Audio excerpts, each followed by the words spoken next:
यहाँ पे हम कंफ्यूज हो जाते हैं। काफ़ी लोग जो है ना वो ये डिबेट लेकर अंदर आ जाते हैं कि आप कैसे कह सकती हैं मर्द और औरत इक्वल हैं, वो दोनों हैं ही बहुत डिफरेंट। लेकिन असल में ये बात हो रही नहीं होती व्हेन वी से कि we want them to be equal, but we mean is कि दोनों के साथ रवैया सेम होना चाहिए, डिस्क्रिमिनेशन नहीं होनी चाहिए, बायसनेस नहीं होनी चाहिए, कोई प्रेजुडिस नहीं होना चाहिए। उस मामलों में एक सोसाइटी का जो रवैया है when it comes to a women वो सेम हो। या तो आप ये करें कि आप ठीक है इंट्रोडक्शन टू साइकोलॉजी आप पढ़ा रहे हैं, आप बहुत चीज़ें सिखा रहे हैं, उसमें बहुत थ्योरीज हैं ये वो, बट पीपल आर लाइक हमने इस थ्योरी का क्या करना है, हमने इस चीज़ का क्या करना है। क्योंकि लोग नहीं सोचते कि फ्रॉइड की साइकोसेक्सुअल थ्योरी को कैसे मैं अप्लाई करूँ, या मैं क्या कहते हैं योंग को कैसे अप्लाई करूँ। What is this?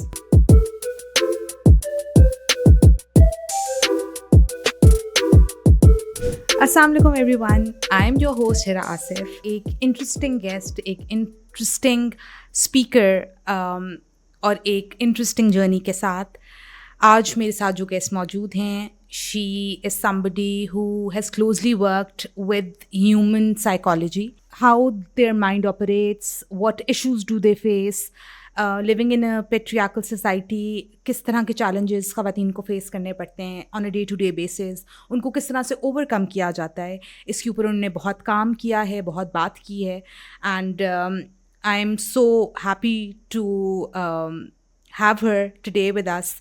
She is none other than Kulsoom Fatima. अस्सलाम वालेकुम कुलसूम, कैसी हैं आप? वालेकुम अस्सलाम हिरा, मैं बिल्कुल ठीक ठाक, आप कैसी हैं? मैं बिल्कुल ठीक, thank you so much for coming and giving out the time to us for this very interesting podcast. I am really excited. Me too. अच्छा Kulsoom, I will start by asking you कि आपके लिए औरत होना कैसा है?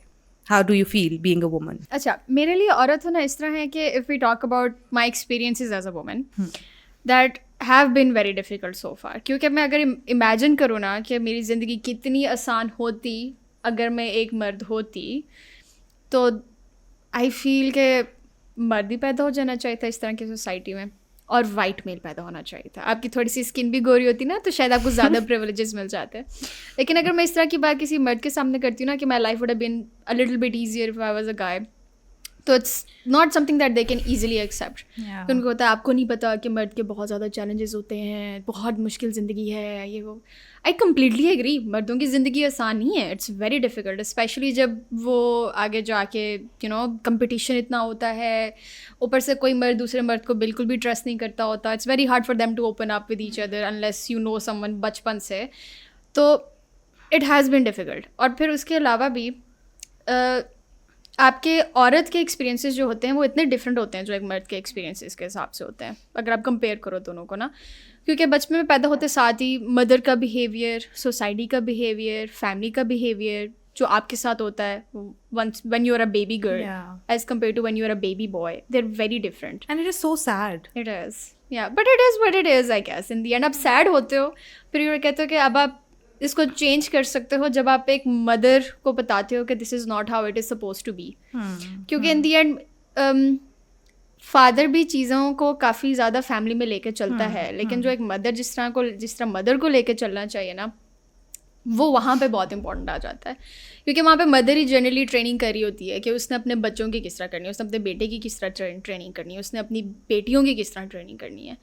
क्योंकि जब वो बेटों के साथ आ जाती हैं तो वो बहुत निगलेक्ट करती हैं उन एरियाज़ में जहाँ पे नहीं निगलेक्ट करना चाहिए, बहुत परमिसिव हो जाती हैं उन एरियाज़ में जहाँ पे परमिसिव नहीं होना चाहिए, आंखें बंद कर लेती हैं, नहीं मेरा बेटा बहुत परफेक्ट है the way he is. No but I believe ये कह देना कि सोसाइटी ऐसी ही है और इसी तरह से चलता आ रहा है, सोसाइटी भी तो हमने बनाई है, right? So like when will this ever end, और would this ever end is my question. Because सिर्फ ये हर फोरम पे ये बात कर देना कि वो अच्छा लड़कियों को राइट्स नहीं मिल रहे, ये बहुत पेट्रियार्कल सोसाइटी है, वो हमें पता है, बातें हर कोई कर लेता है, but in the end it's about कि आप एक्शन कितना लेते हो। ठीक है, जैसे अब एक इट डिपेंड्स ऑन कि आप किस लेवल पे चेंज लेकर आना चाहते हो, राइट?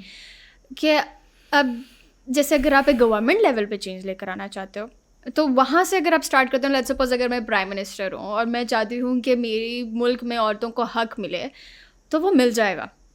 लोग लड़ेंगे, लोग बाहर आएंगे, लोगों का इश्यूज आएंगे, लेकिन in the end I would be able to force them to do the things that I want to do, जब तक कोई मुझे मेरी गद्दी नशीन से उतार। बट व्हाई इजंट इट, मतलब ये मैं चाहूँ क्यों, ये मेरा राइट क्यों नहीं है? Because I am living in the same society, right? Why do I have to ask to be treated like like an equal? क्योंकि आपको कोई भी आपका हक नहीं देता जब तक आप खुद ही उसे आप खुद ही ना लो. That is how it is. क्योंकि देखो ना, जब स्लेव्स जो थे US में या कहीं भी, तो आप उनको लड़ना पड़ा अपने हक के लिए. अब बैठे बैठे हक आपको कोई नहीं दे देता, क्योंकि उन्होंने आपसे फ़ायदा उठाना है ना.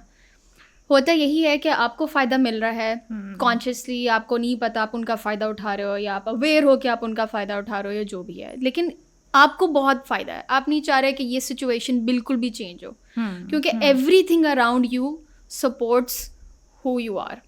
मैं चाहे जैसा बिहेव करूँ डजेंट मैटर, मैं चाहे जिससे जिस तरह मर्जी बात करूँ डजेंट मैटर. घर की सारी औरतें मेरे इर्द गिर्द आएँ, आके बैठ जाएं और कहें ओ मैं तुम्हें खाना ला दूँ, तुम्हारे लिए पानी ले आऊँ, तुम ज़्यादा गुस्सा आ गया, घर का पूरा माहौल ख़राब करने की मेरे अंदर ताकत है. You get me? क्योंकि every single thing piling up to that, हाँ, yeah. उस लेवल पे लेके जा रही है. अब ये सवाल कहाँ से स्टार्ट हुआ था मुझे भूल गया. अच्छा, I want to ask that, since you are also a psychologist, Yeah. so you know how human nature operates, right? मेरा सवाल ये है कि क्या औरत और मर्द की साइकोलॉजी के अंदर इज देयर एनी डिफरेंस, और is human nature complex? Is it or is it not? And if it is, then how is this taking it? You have अपने 2 सवाल मुझसे पूछे हैं, ठीक है. एक सवाल ये है कि औरत और मर्द की साइकी कितनी डिफरेंट है. बहुत डिफरेंट है. It's not the same, but that does not mean कि दे आर नॉट इक्वल. हम इस चीज़ को ना यहाँ पे हम कंफ्यूज हो जाते हैं. काफ़ी लोग जो है ना वो ये डिबेट लेकर अंदर आ जाते हैं कि आप कैसे कह सकती हैं मर्द और औरत इक्वल हैं, वो दोनों हैं ही बहुत डिफरेंट. लेकिन इस समय ये बात हो रही नहीं होती व्हेन वी से कि we want them to be equal, but we mean is कि दोनों के साथ रवैया सेम होना चाहिए, डिस्क्रिमिनेशन नहीं होनी चाहिए, बायसनेस नहीं होनी चाहिए, कोई प्रेजुडिस नहीं होना चाहिए. उस मामलों में एक सोसाइटी का जो रवैया है when it comes to a women वो सेम हो. लेकिन ये पता हो कि it's a different species, it's a completely different human being with very different biology than you. उसके पास वो चीज़ें हैं जो आपके पास नहीं है. दैट इज़ वन थिंग, ठीक है. उसके अलावा अगर हम देखा जाए कि जो औरत होती है ना, जब एक लड़की पैदा होती है वो बहुत जल्दी मैच्योर हो जाती है. उसकी जो प्यूबर्टी आती है वो काफ़ी अर्ली ऑन आ जाती है. उसकी कम्युनिकेशन लेवल्स जो होते हैं वो बहुत बेहतर होते हैं as compare to a male, ठीक है.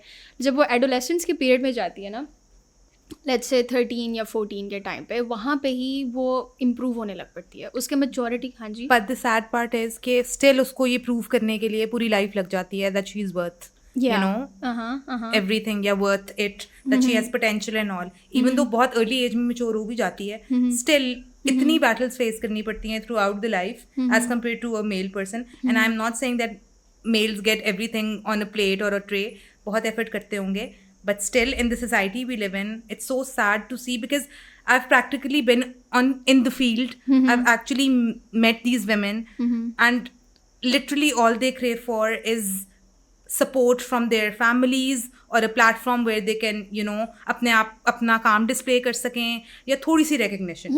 So मैं ये अंडरस्टैंड करना चाह रही हूँ कि ये आपकी अपब्रिंगिंग से आपके माइंड के अंदर या आपकी साइकोलॉजी का पार्ट बनना शुरू हो जाती है, the way that your family has brought you up, उस ट्रेनिंग से इसका इम्पैक्ट आता है of being who you are as a person, या ये चेंज हो सकता है विद टाइम?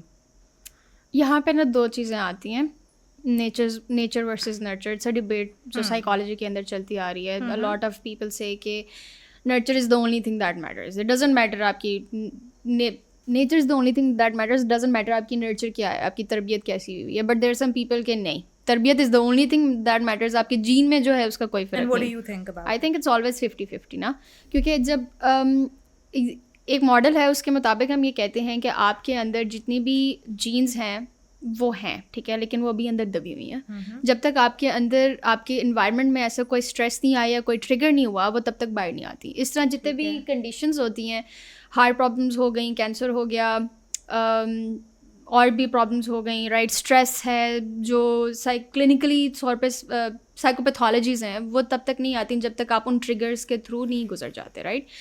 तो this is what it actually is, कि अगर एक औरत जो है जब वो पैदा हुई है, राइट, पैदा होते साथ ही उसके साथ एक रवैया बहुत डिफरेंट होता है. एक माँ का अपने बेटी को दूध पिलाने का तरीका is very different as compare to जब अपने बेटे को दूध पिला रही होती है. हम इन चीज़ों को नहीं समझते उस तरीके से, क्योंकि मदर्स को नहीं बताया जाता कि छोटी छोटी चीज़ें जो हैं वो किस तरह it can actually impact a human, कि आपकी बेटी को किस तरह वो इम्पैक्ट कर रहा है और आपके बेटे को वो किस तरह इम्पैक्ट कर रहा है, राइट। अब फिर उसके बाद जब वो बड़ी होती है, फिर उसके बाद आप उसको कितना परमिशन दे रहे हो to grow as a human being, और आप कितनी अपने बेटे को परमिशन दे रहे हो to grow as a human being. यहाँ पे तो मैं ये कहती हूँ कि नाइंसाफ़ी है दोनों जेंडर्स के साथ बचपन में, क्योंकि पेरेंट्स को तो जनरली ट्रेनिंग होती ही नहीं है कि उन्होंने अपने बच्चों के साथ टेस्ट मॉडल पे चल रहे हैं। उनको नहीं पता होता, क्योंकि पाकिस्तान में ऐसा कोई ट्रेनिंग अवेलेबल ही नहीं है पेरेंट्स के लिए। जो लोग काम कर रहे हैं वो उनकी या तो आउटरीच इतनी ज़्यादा नहीं है, या उतने फंड्स नहीं अवेलेबल, रिसोर्सेज नहीं अवेलेबल। बट ऐसा होना चाहिए कि जो न्यू कपल्स हैं, जिनके बच्चे होने वाले हैं, they should understand the psychology behind it. हमारा ये होता है कि यूनिवर्सिटीज़ में हम कोई भी हो, चलो ठीक है, एक साइकोलॉजी का कोर्स रख देते हैं, उसमें वो इंट्रोडक्शन टू साइकोलॉजी पढ़ा देंगे, हम ये कर देंगे, वो कर देंगे। बट अब जो उसकी प्रैक्टिकल एसेंस है ना, that how you are actually suppose to use it in your own life, वो बहुत पीछे रह जाता है। या तो आप ये करें कि आप ठीक है इंट्रोडक्शन टू साइकोलॉजी आप पढ़ा रहे हैं, आप बहुत चीज़ें सिखा रहे हैं, उसमें बहुत थ्योरीज हैं, ये वो, बट पीपल आर लाइक हमने इस थ्योरी का क्या करना है, हमने इस चीज़ का क्या करना है, क्योंकि लोग नहीं सोचते कि फ्रॉइड की साइकोसेक्सुअल थ्योरी को कैसे मैं अप्लाई करूँ, या मैं क्या कहते हैं योंग को कैसे अप्लाई करूँ, what is this. But do you think कि ये साइकोलॉजिकल एस्पेक्ट जो है उसकी वजह से वुमेन की इकोनॉमिक एम्पावरमेंट में हिंड्रेंस आ रही है? Can you ask the question again? I wanted to know that is the psychological part of the existence of a women in a patriarchal society, उसका impact उनको economic agents बनाने में या economic opportunities provide करने में हो रहा है या नहीं? Okay, yes, that's a very good question. होता है, definitely होता है, क्योंकि जिस तरह आप learned helplessness is a term, ठीक है, that we have. ये एक psychologist है, Seligman was his name, and he came up with this thing कि जब एक बंदा जो है वो बहुत ज़्यादा प्रॉब्लम से गुजर रहा है ना through out his life, let's suppose 3 महीने गुजर गए या 4 महीने गुजर गए, मैंने 12 लोगों को मैंने अपनी पब्लिकेशंस होने के लिए दी कि मेरी बुक पब्लिश हो जाए, लेकिन वो बुक पब्लिश नहीं हो रही और मैं हार मान ली मैंने, राइट। तो फिर उसके बाद अगर मुझे एक और भी अपॉर्चुनिटी मिलेगी ना कि मैं यहाँ पे पब्लिश करने भेज दूँ, मैं नहीं भेजूँगी। क्यों हो जाएगा? क्योंकि मैंने हेल्पलेस हो गई हूँ और मैंने अपनी हेल्पलेसनेस लर्न कर ली है। May be this was not the best example, but हम इसको हर जगह पे अप्लाई कर सकते हैं। क्योंकि एक औरत जो है जब वो एक रिलेशनशिप में चली जाती है विच इज़ वेरी डिफ़िकल्ट, ठीक है, और खैर वो तो फिर आई थिंक बहुत ही कॉम्प्लेक्स साइड पे चला जाता है, लेकिन अगर तुम्हें पेन हो रही है ना, आप उस पेन के भी यूज टू हो जाते हो, क्योंकि you don't want to get out of it, क्योंकि आपने वो सीख लिया है कि आपने उस पेन के साथ रहना। या आपका कोपिंग मैकेनिज्म जो है वो उस तरह बिल्ड हो जाता है कि अब आप बर्दाश्त करते जा रहे हो और एक पॉइंट पे आपको फील भी नहीं हो रहा that you are actually hurting. You are feeling it, लेकिन आप उस सिचुएशन से निकलोगे नहीं, यू वॉन्ट, क्योंकि आपने वो लर्न कर लिया है। क्योंकि मैंने अब हेल्पलेस होके मैंने यहीं बैठना है तो मैंने यहीं बैठना है, हम एक्शन ही लेंगे। क्योंकि वो जैसे अब जब दोपहर का खाना के टाइम होता है, लेट्स सपोज अगर आपकी रूटीन बनी हुई है कि 3 बजे आपने खाना खाना ही खाना है, तो तब पेट में फ़ौरन गुड़गुड़ होना शुरू हो जाती है। बिल्कुल इसी तरह यही चीज़ है। आपने लर्न कर लिया है कि अब आप बहुत हेल्पलेस हो, आप कुछ नहीं कर सकते, और क्योंकि आप कुछ नहीं कर सकते तो आप किसी चीज़ के काबिल भी नहीं हो। क्योंकि आप किसी चीज़ के काबिल नहीं हो तो अपॉर्चुनिटीज़ आएंगी तो तुमने क्या ही कर लेना है उसका। एग्जैक्टली। तो हमें सोसाइटी में बहुत चीज़ें सीखने को सुनने को मिलती हैं, यू नो। अच्छा Kulsoom, would you like to highlight any strong women जिन्होंने आपकी लाइफ में बहुत इंपॉर्टेंट रोल प्ले किया है? बिकॉज आई एम श्योर हम में से हर कोई we are surrounded by such resilient women जिन्होंने हमें एक लेवल तक पहुंचाया है, राइट? सो कोई ऐसी आपकी लाइफ में any important female figure who has transformed your life और played a role in it? That's a very good question, and the fact I have to think about it. Think. Yeah.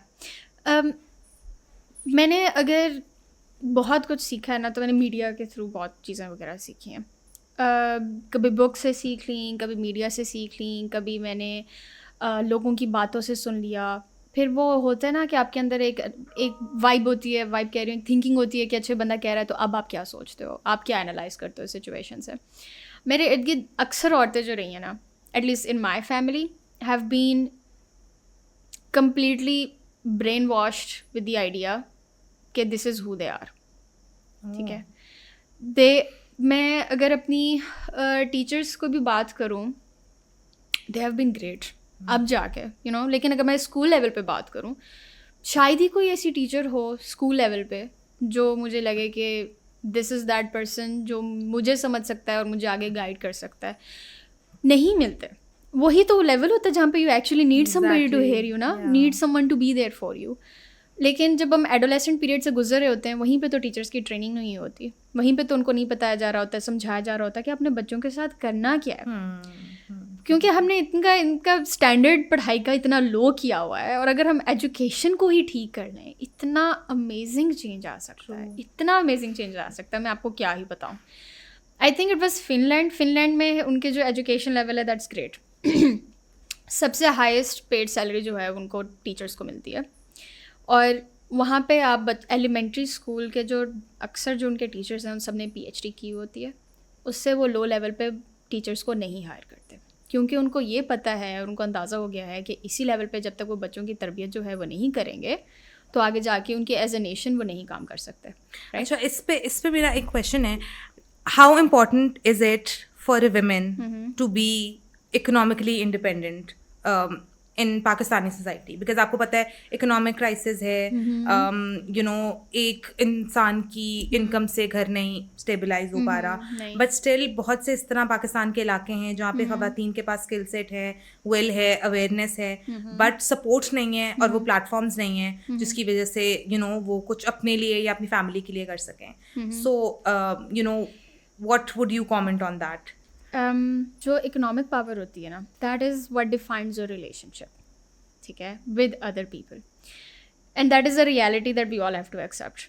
अगर एक घर में एक शादीशुदा couple है जिसमें joint family रहती है और एक औरत है जिसको सिर्फ आपने मैट्रिक तक पढ़ाया है, शायद वहाँ तक भी नहीं वो पढ़ पाई, 5th ग्रेड में ही आगे वहाँ पे उसकी रोक ली, और फिर उसके बाद उसकी शादी हो गई, 18 साल में उसके बच्चे हो गए, पूरी ज़िंदगी वो अपने हस्बैंड के पीछे लगी रही कि मुझे पैसे दो, मुझे पैसे दो, मुझे पैसे दो. हस्बैंड ने आज तक उसको कभी टाइम पे पैसे नहीं दिए, भिखारी बना के उसे रखा रहा, जब तक वो अपने ही माँ बाप से ना ले कि मुझे पैसे दें क्योंकि मेरा हस्बैंड नहीं मुझे पैसे दे रहा. यही रियलिटी है of most of the women जो लोग इकोनॉमिक बैकग्राउंड से बिलोंग करती हैं. तो फिर आपने उस बंदे के साथ एक्सपेक्ट ही क्यों करना है कि वो आपको पैसे दे? Why can't you expect, at least this is of my, हो सकता है मैं गलत हूँ, ये मेरा अपना ओपिनियन है, कि आप खुद ही क्यों नहीं अपने लिए काम कर सकते हैं. क्योंकि औरत को फ्रेंकली स्पीकिंग किसी चीज़ की ज़रूरत नहीं है. बच्चा वो खुद ही पैदा कर लेती है, बच्चे को खिला भी वो खुद ही लेती है. If you actually look at the lives of people जो गाँव में काम करती हैं और वो क्या कहते हैं दिहाड़ी करती हैं 1500 या हाँ, वो बच्चा पैदा करेंगी, अगले दिन उठ के वो शदीद गर्मी में जाके वो दोबारा पैसे कमा रही हैं, और उनके बच्चे जो हैं जो 8-7 बच्चे पैदा कर चुकी हैं, उनमें से एक बच्चा उनके सबसे जो नया बॉर्न बेबी है वो उसका ख्याल रख ला होगा. Not an ideal life. I am just trying to tell you कि if a woman is capable of doing so many things after just giving birth to a baby, what is the need of a man? And what's stopping her? What's stopping her from doing things that she wants her to do, that she wants herself to do, This leads me to my next question, which is ke any message which you want to give to the male patriarchal mindset ke jo mard hain in the society, with respect to supporting and empowering women. कोई ऐसा जिससे help out हो सके उनका mindset, because mindset, since you know psychology better than me, I guess, so you know कि कितना difficult है to transform कि आपकी सोच को बदलना. And since we do believe in taking men as allies in the work that we do here at Circle, तो जो हम फील्ड में जाते हैं ना या हम घरों में जाते हैं तो सब कुछ चेंज हो जाता है, बट जो उनकी सोच है ना वो नहीं बदलती है. So any message that you would like to give to the male population of Pakistan with respect to empowering, recognizing and celebrating women?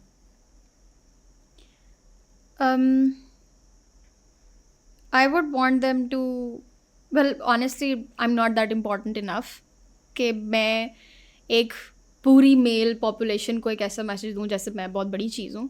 But I do understand. I think one thing is important is कि एक और बंदे के साथ उसका हाथ पकड़ के उसका कंपेनियन बन के साथ लेके चलना is something which brings happiness into your life as well as in the life of your partner, right? क्योंकि बच्चे जो है ना, जब आप पैदा करोगे वो आपके अपने ही होते हैं, लेकिन उनको ओन भी करना आना चाहिए, विच इज़ वेरी इंपॉर्टेंट. तो थ्रेटन ना फील किया करो. I guess that is one thing that I can say. और भी बहुत ज़्यादा चीज़ें हैं, लेकिन वो क्या कहते हैं, एक लाइन में प्रेजेंट करना, that is very difficult for a lot of people, you know. That's all. Thank you so much, Kulsoom. It Thank was a you. pleasure having you. I hope that you equally enjoyed the way I did. And I hope that जो भी हमें सुन रहे हैं यहाँ पे listeners, they will dig deep and get some insights. And the message has always been very powerful कि औरत का मजबूत होना, खुद मुख्तार होना, it's the need of the hour. And let's all hold hands and, you know, work towards this cause. So thank you so much once again. Thank you for inviting me. Thank you. Thank you.